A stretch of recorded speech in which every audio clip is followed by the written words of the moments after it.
मुझे दिखाओ। वो 49 गुरुओं के पास गए, परंतु एक भी गुरु उनको संतुष्ट नहीं कर पाए, क्योंकि ईश्वर का दर्शन कराने का जो सामर्थ्य होता है वो मात्र पूर्ण सदगुरु में होता है, जो पूर्ण होते हैं। और फिर 50वें गुरु उनके स्वामी रामकृष्ण परमहंस जी थे, और वो पूर्ण थे। और उनके पास जब विवेकानंद जी गए तो उन्होंने कहा कि हाँ, मैंने स्वयं ईश्वर का दर्शन किया है और इसी क्षण मैं तुम्हें ईश्वर का दर्शन करा सकता हूँ। और उन्होंने करवाए, और वो दिन था जिसके बाद स्वामी विवेकानंद जी उनके चरणों में समर्पित हुए। उन्होंने ईश्वर का दर्शन किया उस ज्ञान को प्राप्त कर।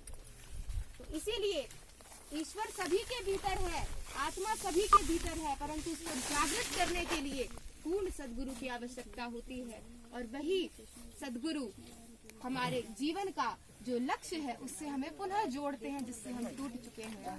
तो मेरी परम पूजनीय गुरु माँ, परम पूजनीय माँ आशुतोष शांभवी जी ने वही ज्ञान के माध्यम से हम सभी जितने भी आज बैठे हुए हैं, आप सभी के समक्ष हम सभी ने उस ज्ञान को प्राप्त करके ईश्वर का दर्शन किया, और उसके बाद को स्पष्ट कराने वाले गुरुदेव होते हैं। उसके बाद ही आज हम इस लक्ष्य के लिए निकल पाए हैं, धर्म के लिए निकल पाए हैं। क्योंकि एक सन्यासी अपना स्व का जीवन त्याग के, अपने स्वार्थ को त्याग के वो परम हित के लिए, सबके हित के लिए निकलता है। और इसका जो भीतर भाव है उसको जगाने वाले भी गुरुदेव होते हैं। स्वतः जिनके भीतर ये भाव नहीं है, जिनको बोध नहीं है, समझ नहीं है, अज्ञानता को हटाते ज्ञान को पूर्ण सदगुरु प्रदान करते हैं। आज हम सभी लोग भाई उद्देश्य से आए हैं। आप सभी जानते हैं यहाँ गौशाला है, और गौशाला के संचालन के लिए सभी के सहयोग की आवश्यकता है। और निसंदेह आप लोग कर रहे हैं। आज ये गौशाला गुड़ नहीं लान और आप सभी का सहयोग और ईश्वर की कृपा रहेगी तो आगे भी गौशाला का विस्तार हो, और अनेकों जो भी अभी आदरणीय परमहंस जी आगे जो लक्ष्य कहाँ लग जाता नंदी बाबा, क्या हुआ? हाँ, क्या हुआ?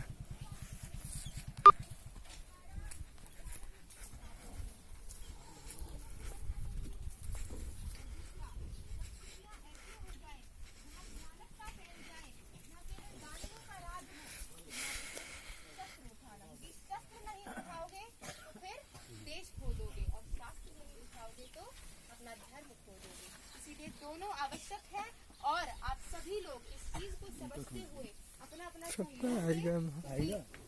का अपना महत्व है, और सेवा के महत्व को जो समझ गया उसको फिर स्वयं उसको बोलना नहीं पड़ेगा जा जाके कि भाई साहब दान दीजिए, सेवा दीजिए, इससे ये होगा।